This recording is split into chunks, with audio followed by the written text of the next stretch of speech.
ইন্না লিল্লাহ, মানে মরে গেছে তখন ইন্না লিল্লাহ। আর মাথা ঠুকলে যদি ইন্না লিল্লাহ বলি তার মানে ভয় আছে যদি মরে যায়। আমরা জানি তো এটা দোয়া হচ্ছে মরার দোয়া না।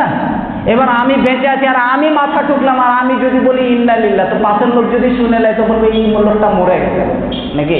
দেখেন কোন জায়গার মানে কোথাকার দোয়া কোথায় নিয়ে বসে আছে।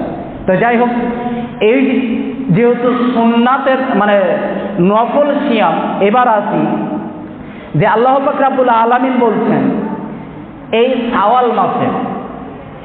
শাওয়াল মাসের গুরুত্ব দেখেন, যে শাওয়াল মাসের তো যেই কথাটা বলছিলাম যে রমাজান মাসের পরে পরেই যে নফল রোজা নফল সিয়ামের কথা আল্লাহ রাসূল বলছেন, সেটা হচ্ছে মুহররম মাসের 10 তারিখে। এইবার আল্লাহ রাসূল যখন ওখানে গিয়ে প্রশ্ন করলেন যে তোমরা কিসের রোজা রেখেছো, ঘটনাটা বল।